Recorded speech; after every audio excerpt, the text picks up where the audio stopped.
slow down any further. Masha as well as Grok being that consistent ban throughout these past 2 games. What's going to be the next one to be axed out?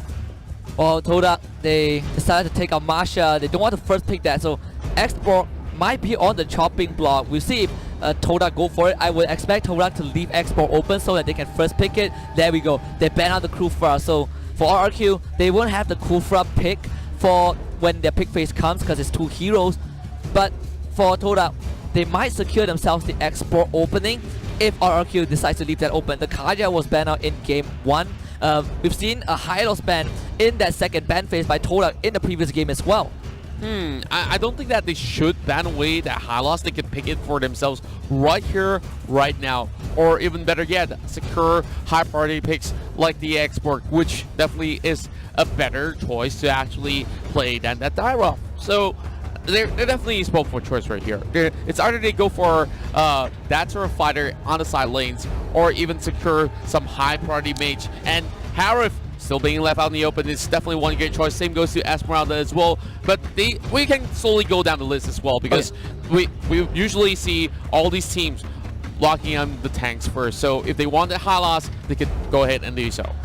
Hellcut banned out. RRQ, they jumped on the opportunity. Masha taken out. Masha was banned by RRQ because they had to dedicate resources to the Export, but Masha banned out by TODAK in this game. RRQ, they banned out the Hellcut. This will force TODAK to possibly play RRQ's game, which RRQ is already comfortable with. Kaja will be the first pick. Export still left open.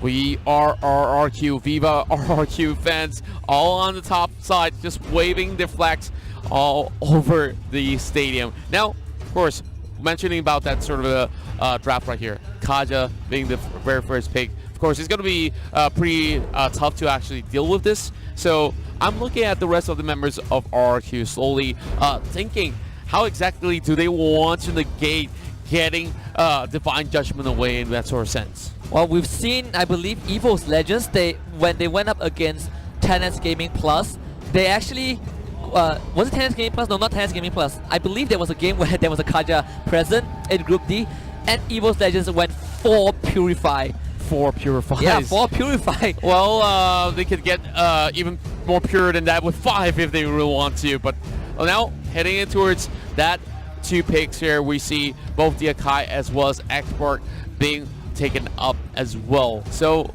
that's definitely a good hit start for the side of RRQ. I did thought that the side of TODAK would have secured that Export in that sort of sense, but these definitely start off with at least a very solid Kaja in that sort of sense.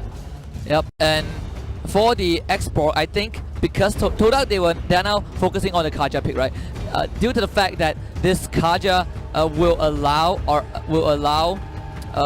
RRQ, TODAK, excuse me, to pick off the members of RRQ. We've seen RRQ take all these big engages, and TODAK, they want to stop that. So with that Kaja pick, they can kind of fall away from possibly focusing just on split push, but also catching on RRQ if RRQ decides to group up. The Thamus and the Lunox will be the choice for TODAK and RRQ. They will lock in the Kimi. Kimi here, finally being brought in once again.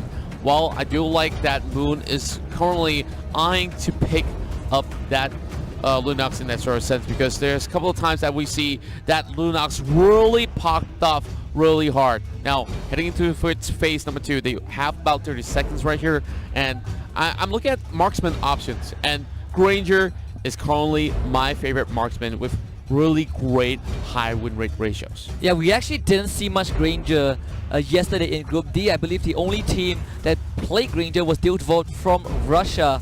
And after that, it was just the carry show. 10S Gaming Plus, the only marksman that they picked was Bruno. That did not work out. But other than that, Granger kind of fell off the radar. TODAK will make sure that that this hero is, remember, they ban out the Granger and RRQ. Instant ban on the Chang'e. As if they actually took our advice, but it's going to be the Hayabusa heading in towards the 4th pick. Now, the reason why I actually raised my voice is because this is definitely that high risk, high reward gameplay that RRQ definitely likes, but then again, a lot of it is calculated risk. So I'm really excited to see how they're just going to be using those OG shadow kills as well as all these shadows to actually hop around, just to pull a little bit of that sort of the mental warfare against the side of TODAK. And I like the Hayabusa pick for another reason, because it can be a choice for TODAK to replace that Hellcat if you want to go for the split push. So RRQ, they are not just picking the comfort pick, they're denying TODAK from going for, from being in their comfort zone. They're trying to push TODAK as far as they can towards the edge, but TODAK sticking to their guns. They lock in Lolita and the Cho. Lolita Cho for the very final pick right here.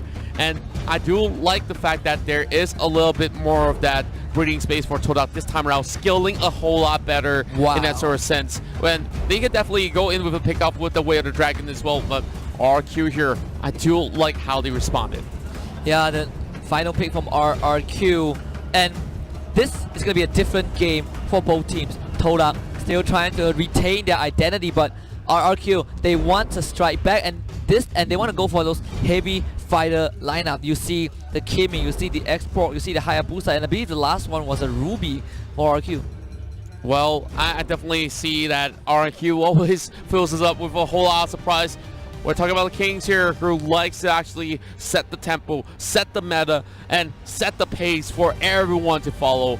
And now, of course, they are 1-0 up on this sort of the scenario. So they're pretty much sitting comfortably. But this is also that sort of sense that in the upper brackets, you could still try a couple of things and still have that safety net to fall back into. Oh yeah. But maybe not for long. If they were complacent in any sort of point of the game, then they may be falling down to the lower brackets as well. Yeah, especially when the series progresses really quickly for Mobile Legends. In a blink of an eye, RRQ are already up 1-0 in this best of 3, and we are talking about the upper brackets. These teams fight teeth grinding just for this spot, just to be here, and one of these contenders will be knocked down to the lower bracket by the end of this best of 3. And if you are on the back foot, if you are TODAK right now, keeping the identity is one, but executing it will be the challenge. Definitely, execution will prove to be pretty tough.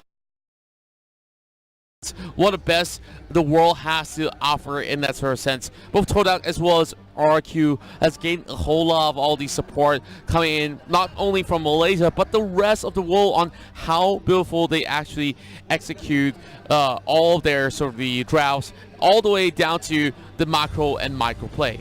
Yeah, I think the macro play is definitely the impressive part from RRQ. You can kind of look at them and say EVO's Legends were doing the same, probably better in Group D. But fact of the matter is, I feel like the macro play for Mobile Legends is more important than having those micro skills. Skills is one, but knowing how to control the map, knowing the fundamentals of the game is ultimately what's going to lead you to victory, because it sets the tempo. It forces the opponents to play your game. In RRQ, they basically attach the strings to TODAK and make them puppets.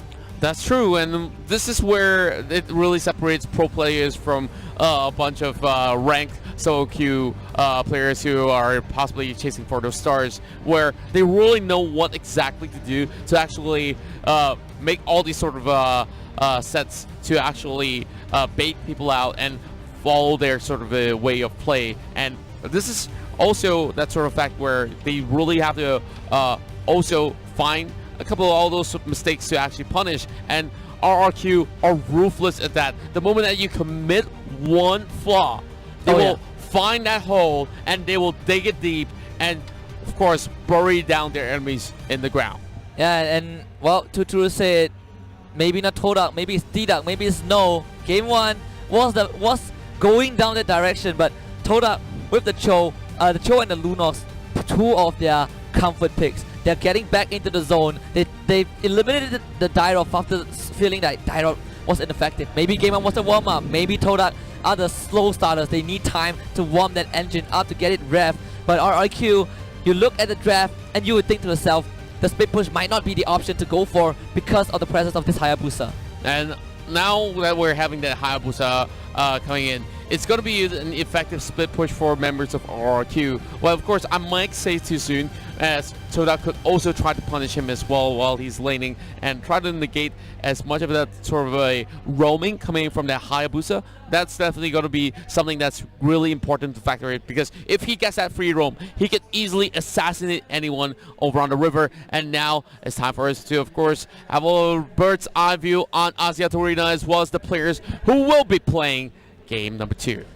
The battle will continue at the Celestial Palace. TODAK against RRQ. Now RRQ one game up, feeling really confident. You mentioned that they didn't seem to even break a sweat while taking that game one away from TODAK, but TODAK, they should definitely be sweating right now, and if anything, taking that 5 to 10 minutes to recompose and reevaluate what they should do in game 2 is of utmost importance, and you cannot succumb to this pressure. Yesterday, the interview with Onyx did show that, but we'll keep that for now because game 2 between TODAK and RRQ is underway. Starting things off, we're already seeing a lot of all these movements coming from both sides. The Nuts will be a little bit of that game changer heading in towards those 5v5 team fights. Chicken being spot out by Liam as well. Great split screen coming in from the production team, so hats off to you guys. Right at the back. Well, Ben as well as I'm Jago managed to go in for the very first clear over on mid side. Immediately hops in towards their territory to get a little bit more extra goal.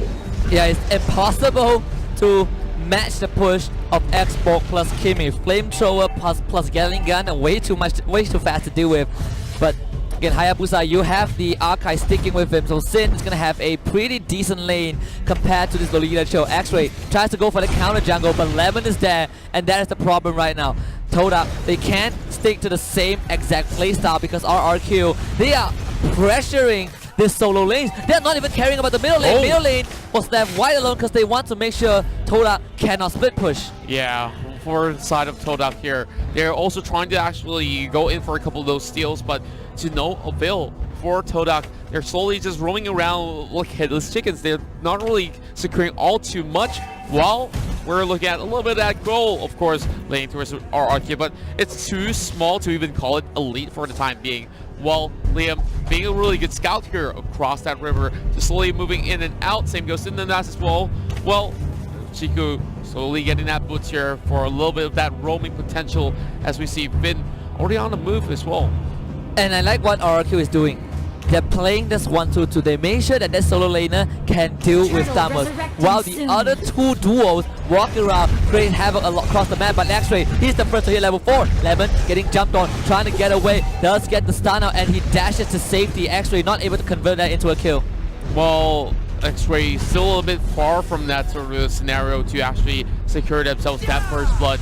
But Vin here might just be taken down in the 1 versus 3 skirmish. Now Firaga armor has just been popped, so Vin's got to be a little bit more careful than he was before. That's going to be the turtle coming up online, and now Lemon looking for that engage. Flicker coming out from the Nuts, and that, well, of course, going to correct myself. Flicker coming from the side of RQ's side, and they are now in pole position to actually secure this turtle. Lemon got away, but the Divine Judgment will find Liam. Hurricane Dance will keep it alive for a bit longer, but his first blood for TODAK, and now Vin comes in with the last stand. He has to immediately retreat. The Numinum Blast actually got cancelled. Nurnas, he messed that up, but it's fine because he just has to re-engage. Vin trying to get away with a Flamethrower to keep himself alive, and TODAK, they will now secure turtle.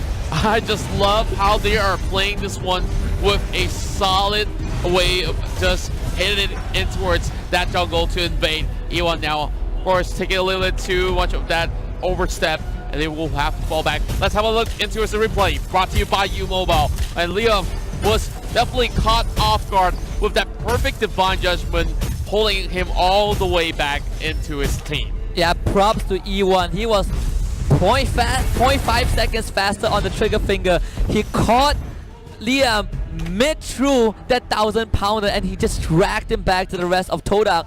So TODAK getting the first blood and the turtle. Great start for them. They're still able to apply pressure to the side lanes, sticking to their identity. This is what I like about TODAK. They're not going to change anything just because it failed, because Moon will get that second kill. Well, of course, the Ruby hasn't really come up online all too well, but Sin's not going to be making him move any further.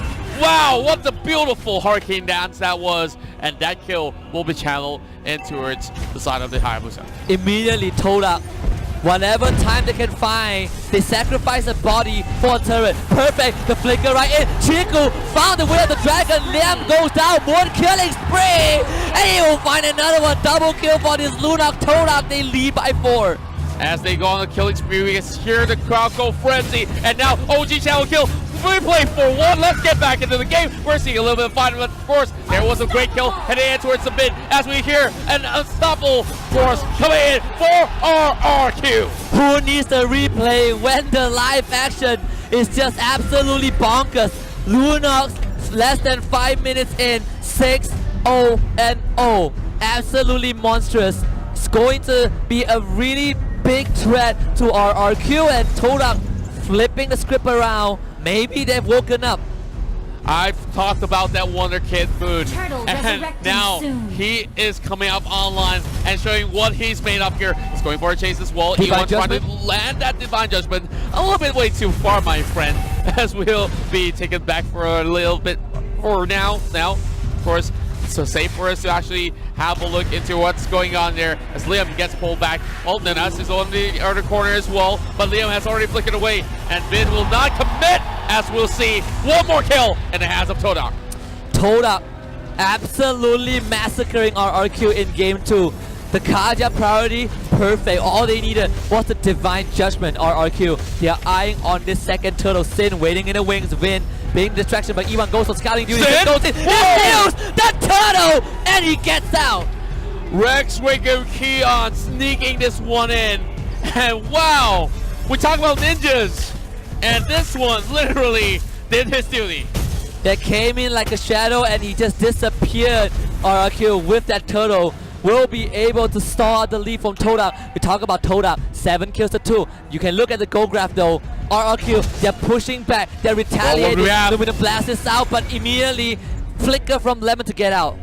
Well, Luminum Blast was well timed, but that's going to force a lot of all the spells going on their cooldown. But what we have for the Bottom Light will be Liam trying to actually pin them on the wall, but X-Ray should be well enough healthy to actually take the lights from Lemon. But here comes the rest of TODAK as well, crashing over the side of Finn as they try to commit to this fight. A little bit of overstep here, and X-Ray the first one to be taken off. Or up Red Bay Pop as well, and then us caught in between, forced to flicker away, and here comes Sin as well from the back. They're all in the disarray as they have Chico way on the dragon, and he enters this battle here as they will flicker away. But here comes Sin, and shadow kill as well. RRQ takes them off. Sin! The team wipe for RRQ. Chiku sneaked that with the dragon, but you cannot take your eyes off this ninja. He came in fast and furious, took the immediate triple kill. Just look at this replay by U Mobile. Sin, he was brought down low, but TODAK was in no position to fight RRQ. They pushed through, and the tanks were not able to protect against Sin. He came in, immediately wiped 3 off the map. He actually came back to try to turn things one around, but Sin, he was in prime position. He held back for a little bit longer. He might have only 30% of health left, but that was well enough for them to actually get in. Now we hear a little bit of warfare coming from the fans as well. Shouts of TODAK as well as RRQ as we see the Ruby falter. TODAK definitely needed that war cry. They needed that kill onto Lemon, but Sin will be the moon of RRQ. Lunox 9-1-1, but this Hayabusa is coming online. He can deal with this Lunox single-handedly. RRQ getting their second turtle, which is the third of this particular game. And you look at the goal grab right just now, because of one fight, it completely dove back down to RRQ's favor. And that definitely skyrocketed in their hands. Well, we're also seeing that sort of split push coming in from the top side as well. And of course, X-Ray doing X-Ray things here, just trying to actually secure this buff. And Liam as well. Oh no. Vin. Oh no. They drag Vin back. Piraga Armor gets Papa. Liam can split the battle line with the Hurricane Dance. The 5 seconds dead, but X-Ray just keeping on tap with this Vin. They actually stop him. Vin, he gets out. Chiku now wants to get in. X-Ray will survive. Clean disengage from both teams. Endless battle being fought there by Sin. And yep, I just gotta say, every one of all these members from TODAK as well as RQ, they know what risks to take, and that's definitely not one that they should commit into. But speaking of that, Ninas here being caught out for yet another time. They pull the Lolita back, and Sin immediately goes right in with the shadow kill. It bounces to the minion waves. So TODAK dodging that death blow right there from his Hayabusa. But you can see the arrival. They're gonna box X-Ray in, and X-Ray has nowhere to go. Mega kill for the Hayabusa.